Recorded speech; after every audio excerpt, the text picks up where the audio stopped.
Onlar daha iyi yarınların peşinde koştular. Hiç tanımadıkları insanların hayatlarına varlıkları ve çabalarıyla katkıda bulundular. Onlar insanlara cesaret verdiler. Onlar fırsatlar yarattılar. Günlerini bu uğurda harcadılar. Bunu yaparken hiçbir ödül ya da övgü beklentileri yoktu. Sadece daha iyi yarınlara inandılar. Umut ettiler. Bu mücadeleden hiç vazgeçmediler. Bu program insanların hayatında fark yaratanları arıyor. Türkiye'nin dört bir yanında iyiliğin peşine düşüyor. Fark yaratanlar başlıyor.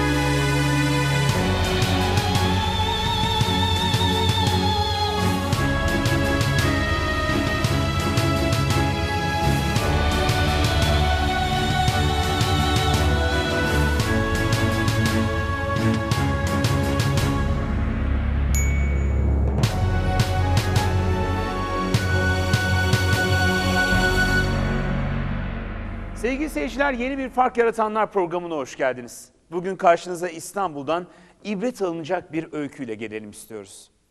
İstanbul'da öyle semtler vardır ki zengindir. Oturanların hali vakti yerindedir. Ya da öyle semtler vardır ki fakirdir. Kimi varoş der, kimi kenar mahalle. Ama öyle bazı semtler de var ki hem zengini bayağı zengin hem de fakiri bayağı fakir.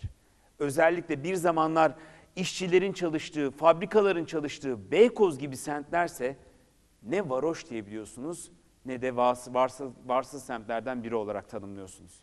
Özellikle şehir bölge planlamacılar buna çöküntü semtler diyorlar. Yani bir zamanın varsız semtleri, işinde gücünde insanların çalıştığı semtler o popülaritesini ya da iş imkanlarını kaybedince özellikle ekonomik ve ardından da toplumsal bir çöküntüye uğruyorlar. Beykoz çok kafa karıştırıcı bir yer. Bilmiyorum, İstanbul'a gittiniz mi?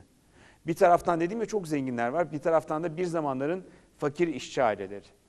İşte bu kontrastı birilerinin buluşturması gerekiyordu. Özellikle fakir insanların hayatına katkı sağlamak gerekiyordu. Bunu da yılların Beykozlusu Şaban Tören başarmış gözüküyor. Yalnızca fakir insanlara el uzatarak değil, onların hayatında, oradaki gençlerin hayatında farklılık yaratarak değil, belki bir semtin içindeki barışı da sağlayarak, ekonomik olarak varlıklı insanların hiçbir şey olmayan insanlara el uzatmasını sağlayarak da bir köprü kurmuş durumda. Bu programda Fark Yaratanlar'da dünyayı kurtarmanıza gerek yok. Yeter ki çevrenizdeki insanlara, yaşadığınız çevreye etkiniz olsun. İşte Şaban Bey'in bu köprü işlevi de bu etkinin en güzel göstergelerinden bir tanesi.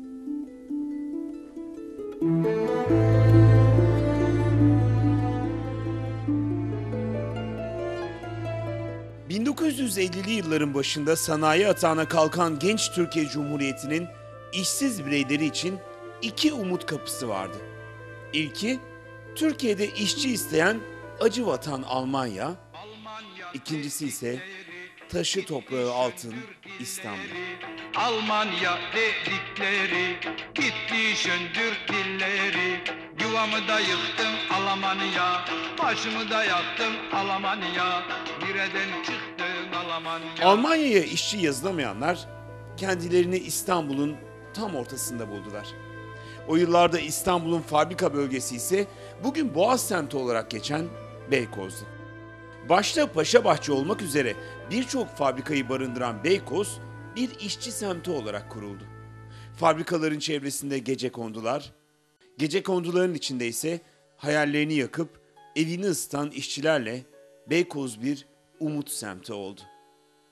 Ancak gel zaman git zaman, yıllar içinde Beykoz şehir merkezinde kalıp fabrikalarda kapanınca bu umut semti şehir bölge planlamacıların tarifiyle çöküntü semtine dönüştü.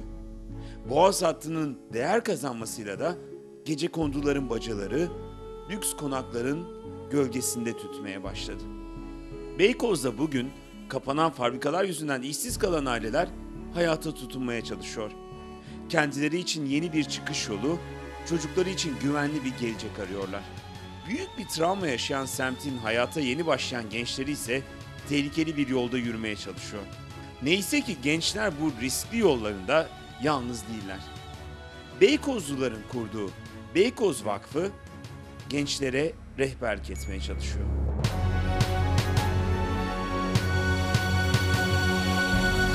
Beykoz işçi kenti. Eğitim oranı düşük. Beykoz ağırlıklı işçilerden oluştuğu için yoksul bölge. Her gecekonduda 7-8 çocuk var. Beykoz'da fabrikalar kapandıktan sonra Beykoz'da büyük bir yoksulluk baş gösterdi. Tabii yoksulluğun getirdiği ortamda yanlış çocuklarımızın uyuşturucuya, çocuklarımızın mafyaya, çetelere karşı ilgisi artmaya başladı. Çünkü eğitim yok, iş yok, aş yok. Sorun çıkınca sorunlardan kurtarmak için de biz dedik ki Beykoz'da sanatla ilgili girişimi çok üst düzeye çıkaralım ve biz sosyal sorumluluk projesi başlatalım. İnsanların ayağına giderseniz, çocuklara olanak sunarsanız bu güzellikler ortaya çıkıyor. Yoksa kenarda, köşede kalan çocuklarımızın farklı yollara sapmasını engelleme şansımız olmuyor. Beykoz'un gençleri ve çocuklarını hayatın tuzaklarından korumak için çalışan Beykoz Vakfı'nın kuruluşu aslında çok eskilere dayanıyor. Ve bu örnek vakfın temelinde işçi aileleri harca atmışa benziyor.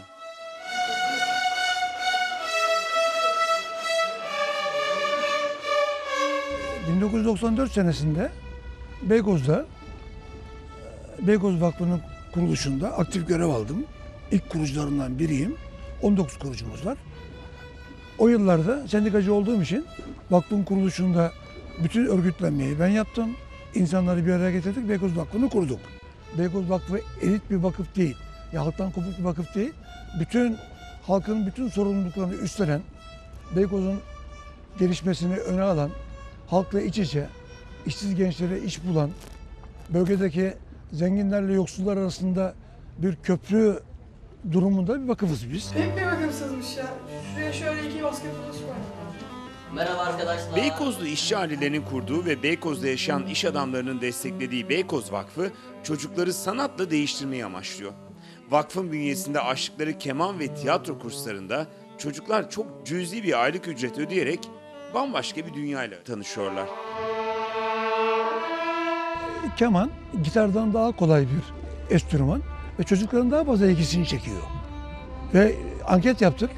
Hangi yani müzik enstrümanıyla çalışmak istersiniz dedik. %99 keman çıktı. Onun için keman. Beykoz Küçük Kemancılar Grubu 25 kişilik. Buna 4 tane konser verdi. Ayrıca şimdi tiyatroda 100'e yakın öğrencimiz var. Hem küçükler hem büyükler. Ve 2 oyun sahnelediler. Biz yaklaşık tiyatro ile ilgili 15.000 okullardaki çocuklarımıza ücretsiz tiyatro gösterimlerinde bulunuyoruz. Yani İstanbul'da bütün ilçelerin 15 ile 30 yaş arası anket yapsanız Beykoz kadar tiyatro izleyicisi çıkmaz. Onun için biz Beykoz'daki bütün çocuklarımıza tiyatroyu sevdirdik. Onun için biz çok önemsiyoruz bunu. Ayrıca gitar çalan 25 öğrencimiz var. Bunun yanında şimdi Yaylı Sazlar grubunda yeni bir eğitime başlıyoruz. Halk dansları topluluğumuz var. Ve halk danslarıyla ilgili Beykoz Vakfı bünyesine yetemedik biz bu çalışmalara. Ve 2 tane dernek kurduk. 2 dernek çatısı altında şimdi bu çalışmalar yürüyor. Ve bütün okullarda da halk dansları ekipleri kuruldu. Bunların hepsinin öncülüğünü biz Beykoz Vakfı olarak biz yaptık. Onun için çocuklara çok değer veriyoruz. Onları sanatsal yönlerini güçlendiriyoruz ki sokaktan kurtaralım. Yatar yuvarlanırsın dans niyetine. Sizi terbiyeye davet ediyorum. Ay yok, ben gelmem. Daha kültürlü oluyor insan, daha bilinçli oluyor. Ve yani ben buraya geldikten sonra önceden böyle bu kadar çok konuşkan bir insan değildim. Buraya geldikten sonra biraz daha aktifleştim. Okul hayatımda, normal hayatımda daha aktif bir insan oldum. Bir şeye gidiyorum. Boyumuz posumuz aynı. Nereden çıktı bu ufaklık kavram ya? Kusura bakma be kardeş. Ben ufaklıklara hep ufaklık derim de.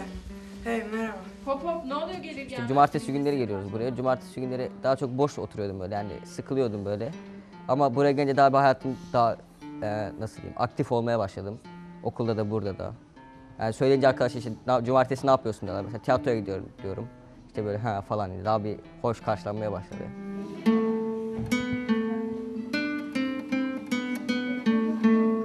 Beykoz Vakfı ilk başlarda çocuk bulmakta da, ailelerinden destek almakta da sıkıntı çekmiş.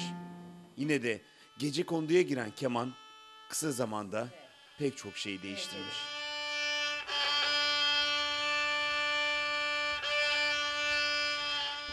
Çocuklar müzikle, sanatla tanıştıkları vakit bunların direkt olarak eğitime, kendi eğitimlerine yansıttığını görüyoruz.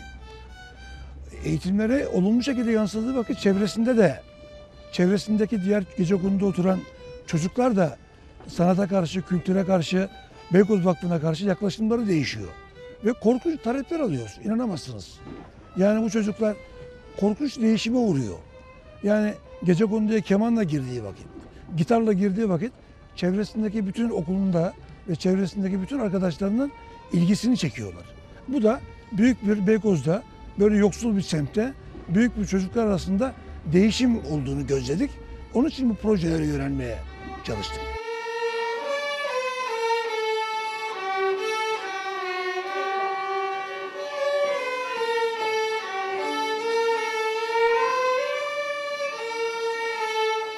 Annem Beykoz Vakfı'nda bir koroya gidiyordu. İşte oradaki hocalarımdan esinlenerek ben de keman çalmak istedim. Ve öyle başladım. İlkokul 1. sınıfta başladım keman çalmaya. İşte yaklaşık 7 senedir keman çalıyorum.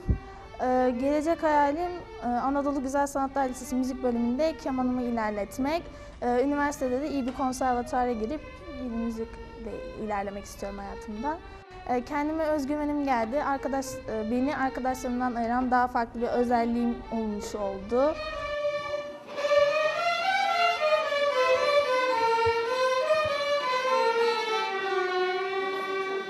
Bir keman öğrencisi çok zor yetişiyor. Her enstrümanın bir zorluğu var. Ama iş çocukları olunca onların dikkatlerini açık tutmak çok zor. Mesela burayı sevmezlerse, bizi, müziği sevdiremezsek onlara yapmak zorunda oldukları bir şey değil bu, hobi çalışmaları. Çalışmalarımızı hafta içi, okulda oldukları için hafta sonları, cumartesi ve pazar günleri yapıyoruz. Toplu derslerimiz oluyor. Senede 1 ya da 2 defa konserimiz oluyor. Konserlerimize yakın toplu dersler yapıyoruz. Zaten Küçük Kemancılar Müzik Grubu'nun en büyük hedefi özgüvenlerini arttırmak. Onların hayata hazırlanmalarına yardımcı olmak. Biz burada keman öğretiyoruz, evet, keman çalmayı, ama en büyük hedefimiz bir şeyleri paylaşmak, sevgiyi paylaşmak. Öncelikle ders notlarına etki ediyor bu. Yani sınıf başarılarına, performanslarına. Kendilerini müziğin diliyle ifade etmeyi öğreniyorlar. Daha rahat ifade ediyorlar.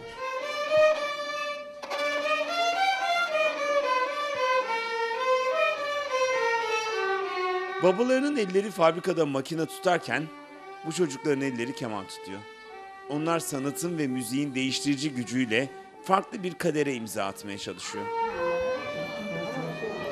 Yani benim annem burada, yani buldu öğretmenim. Ben de çok memnunum öğretmenimden. Okulda çalıyorum bazıları, müzik öğretmeni istiyor. Arkadaşlarım sınıfta tek keman çalan ben olduğum için hepsi kemanın başına uçuşuyorlar.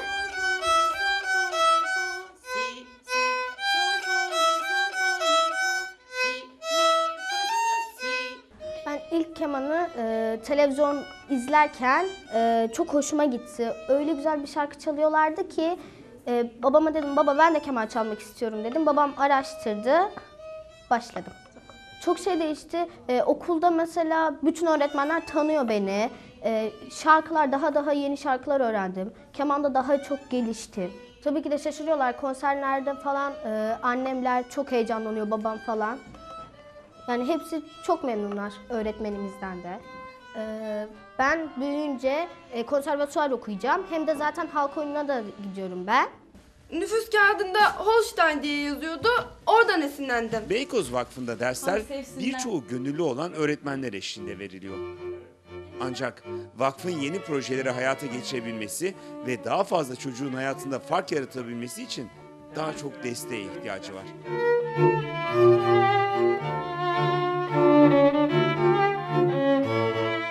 Vakfın aslında diğer vakıflardan ayıran en büyük özelliği ise Beykoz semtinde yaşayan varlıklı ailelerin destek olması, bir anlamda hiç tanımadıkları, bilmedikleri insanların hayatında bilerek fark yaratmaları.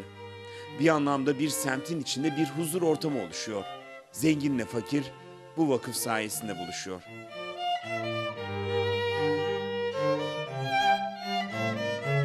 Beykoz Vakfı olarak biz 100 yoksul ve başarılı öğrenciyi Acarkent ve Beykoz konaklarından oluşan 100 kişiyle tanıştırdık.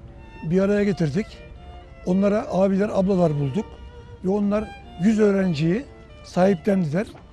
Her pazar günü, hafta sonları kendi çocuklarının o yoksul öğrencileri buluşturup onların hayatlarına yön veriyorlar. Onların ailelerine yardım ediyorlar. Onun için biz 100 tane yoksul ve başarılı öğrenciyi vakfın eğitim komisyonu olarak onlarla tanıştırdık. O projeyi şu an götürüyorlar. Şu an giderlerimizi bölgedeki bir iki iş adamı, Beykoz Belediye Başkanı Yücel Çelikbilek bu konuda bize büyük destek. Bu yapacağımız büyük sorumluluk projesinde de bize büyük desteği olacağını düşünüyoruz. Onun için biz yönetim kurulu ve bir iki iş adamı ve gazeteci arkadaşlarımız var. Onların desteğiyle bugüne kadar geldik. Ama bundan sonra bu projelerin daha da olumlu hale gelmesi için ekonomik olarak sponsorlara ihtiyacımız var. Ben işçi kökenliyim. Yani Beykoz'da 3 kuşak Beykozluyum. Fabrikalarda büyüdüm. Ama bu çocuklarımızı, özellikle emekçilerin çocuklarını sanatla, kültürle tanıştırmak benim için büyük bir sevinç kaynağı oluyor.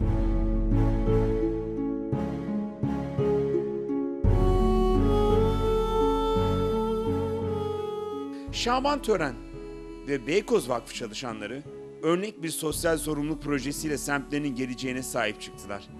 Çocukların sanatla değişebileceğini gösterip yeni bir yazgıya imza atmaya çalıştılar. Eli keman tutan, tiyatro sahnesinde kendi geleceğini arayan çocukların küçük dünyasında büyük bir fark yarattılar.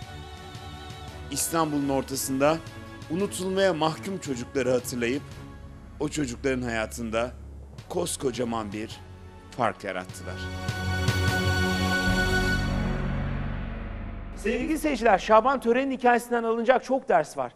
Kimi zaman aynı semtte yaşadığımız insanlar arasındaki ekonomik uçurumu, kültürel uçurumu gözden kaçırıyoruz. Onlara bırakın bir el uzatmayı unutup gidiyoruz. Oysa Şaban Bey gibi isimler bizlere bir köprü görevi üstlenip bu insanlara nasıl uzanacağımızın bir anlamda kullanma kılavuzunu gösteriyorlar. Nasıl ulaşacağımızda bir köprü oluyorlar. Siz de ya Şaban Bey gibi fark yaratan birisiyseniz ya da böyle bir isim tanıyorsanız bu programa nasıl katılacağınızı kısa bir aradan sonra anlatacağım.